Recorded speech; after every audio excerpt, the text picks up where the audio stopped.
A half-mile wide asteroid just flew past the Earth closer than one this magnitude has in approximately 10 years. 2014 J025 is its name, and it's classified as a potentially hazardous asteroid by the Minor Planet Center. NASA has planned to study the asteroid using the Goldstone radar in California, and what you're looking at next to me is literally images, or not images, but video of this asteroid. Now, it's traveling at approximately 75,000 miles an hour, and at 5:25 a.m. this morning, it flew past the Earth at approximately 1,000,000 miles away. Now, yes, that's a long way away. What's interesting is there are reports that scientists have discovered this branch is called the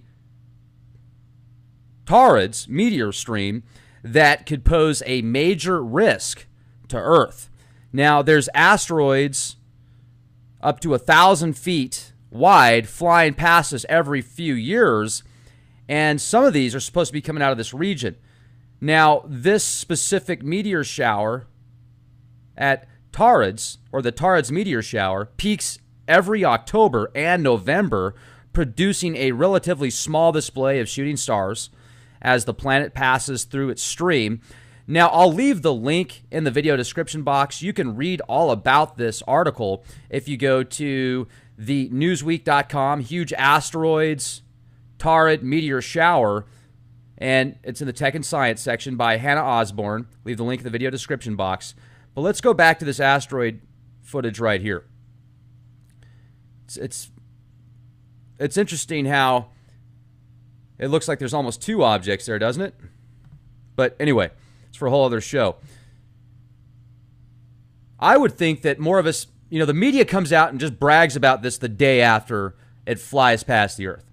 And what's interesting is, why didn't more of us know about this previously? I mean, they recommend that if you want to go out and look at this, if you are an amateur astronomer, you can actually go do so. They talk about it in this article, and they say that you recommend you have at least an 8-inch scope, obviously.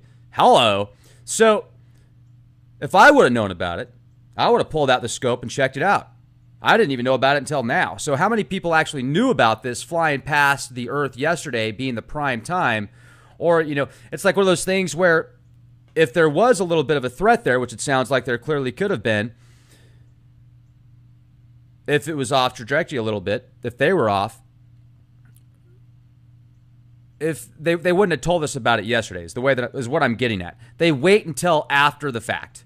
And then they're like, oh, by the way, a potentially hazardous asteroid just flew past the Earth about a half-mile wide that could have caused destruction across the entire planet. But no big deal, because it was 1,000,000 miles away. Oh, and by the way, there's a whole bunch more on the way. We found a new section that could be... Anyway, sorry, I'm divagating here. Let me read this to you a little bit more. The scientists have discovered a new branch of the Asteroid meteor stream that could pose a major risk to Earth, with asteroids up to 1,000 feet wide flying past us every few years. The Asteroid meteor shower peaks every October and November. Meteor shower displays happen when tiny bits of cosmic debris enter Earth's atmosphere and burn it up in the sky. Because the Asteroids are made up of branches and a core, activity levels increase and decrease depending on how much debris Earth passes through. Now, here's one thing that I find interesting right here. This is what I was looking for. This branch was found to contain at least 2 asteroids with diameters of between 650 and 980 feet. There could be many more. This is just what they've discovered thus far. So, an impact from an asteroid of this size would obviously cause huge damage, and if hit a populated area, even more so. But experts are saying many more are on the way. And I've actually looked into the increases of asteroids.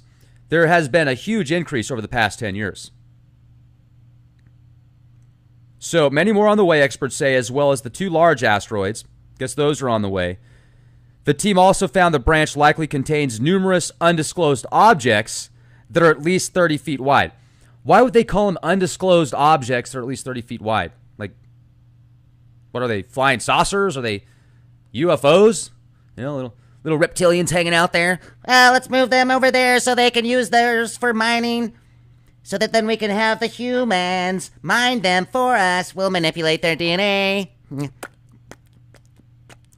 Anyway, reptilian shapeshifter style, right? So, let's go back. I am Darth Vader. Many more on the way. Study author Zuri Borovica, or Borovicha. That's the name, I'm telling you. It's spelled Jiriborovicka. So, how do you pronounce that? Sorry if I got your name wrong, seriously. She also says their findings reinforce the hypothesis that the Taurid stream is a remnant of a giant comet that disintegrated.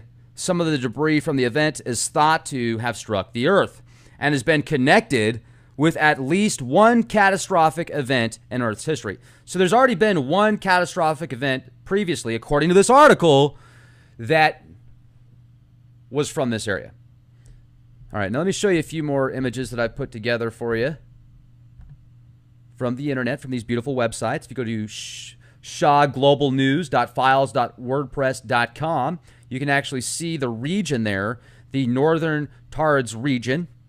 And just wanted to give you a peek of this beautiful comet that hopefully will never hit the Earth. Nanu, nanu. So, with all that wonderful impending doom, I think it's about time for me to go on a bike ride. Beautiful day outside today. I didn't see any stratospheric aerosol injections, and got some decent blue skies. You know, it's still that blue haze, that terraform transhuman bluish haze. It's not the beautiful aqua blue that we used to get, that deep, rich blue, even back in the 90s that was there. You know, I'm going to divagate here for a minute. So if you want to go with me, cool. If not, have a beautiful day. Remember what it was like in the 80s? I grew up in the 80s. You know, I'm almost 40. And I didn't want to say it, but it's true. And it's just a number anyway. Rewrite that DNA in your mind, because remember, it all goes into the mind. Change those neutrons and protons and electrons to oscillate in a specific frequency to actually regenerate your DNA continuously, so they do not reach the end of those sparks, you know, that spark out into the everlasting abyss of beauty and brilliance. But where am I going with this? I don't remember. I just lost my train of thought, ladies and gentlemen. Harp on again. I don't remember where I was going with that. Dang it! Don't you hate it when that happens? You've got something just right there that you want to bring up, but you're thinking about 10 things at once, and you pick like the other topics, and then so that one just kind of dissipates. I'll find it, and I'll do another podcast about it. What I would like to let you know, though, is the radiation levels have actually been fluctuating a little bit. And right now, my watch is showing 0.13 microsieverts per hour. Last night, they were down to 0.08 microsieverts per hour, which used to be the norm constantly. They have been moving a little bit more lately, although they haven't been as high as they were a while back when I was doing more reporting on it. And, you know, 0.12 microsieverts per hour right now. This is still going to take a minute to calibrate because I just turned it on. So that's up to 0.14 now, which isn't anything to be concerned about. But what is interesting is this is double what the levels used to be on a regular basis. And actually, look, they're still moving up. You know, I mean, this is calibrating, and it's up to 0.15 microsieverts now, which is interesting. Leave it on for a second. Now it's back down to 0.12, where my watch is at. So, you know, we're hanging out right around the 0.12, 0.15 microsieverts, nothing to be alarmed. Although I will tell you, if you're out there in Pennsylvania by the 3 Mile Island plant, if you're by the Hanford nuclear facility, or even though it's most of it is decommissioned, where they used to extract a bunch of plutonium and uranium for the nuclear munitions of the military. If you're around any plants, you should definitely have a Geiger counter just to keep track for yourself. Because people say, what can I do about it? Well, what would you do about it if you had access to a car or a bicycle or shoes or feet, if you could, hopefully, and you have a Geiger counter that's showing you that radiation levels have spiked, and you have an opportunity to leave, then you can come back later, maybe when they've gone down. It's just a thought. I don't know, because people are like, well, what are you going to do about it, man? What if you've got one, the radiation levels are high? Well, what are you going to do about it? I don't know. I'm going to leave for a while and then see how they are. Come back later, maybe, or maybe not. And anyway, so nanu. Support our sponsors, getthetea.com.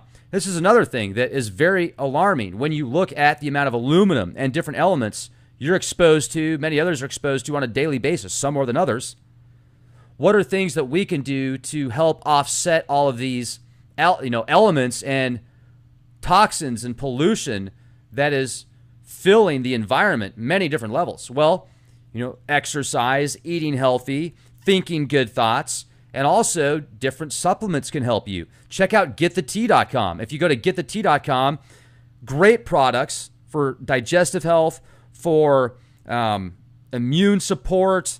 They've got a bounty of good products on there. So just check it out, see what they have, and you might find something that'll really help you out. Detox products, they've got it in tea format and pill format. They've got different tinctures as well, different oils. And I also think that Ronnie's done something there where they've got a very cheap program to help people's backs a lot. So if you have lower back pain, or if you have back opportunities, as I like to call them, check it out, because it's definitely worth looking into. And that's my shameless plug. I hope you have a beautiful day, ladies and gentlemen. Question everything. Be the change you want to see. And become a premium member at leakproject.com.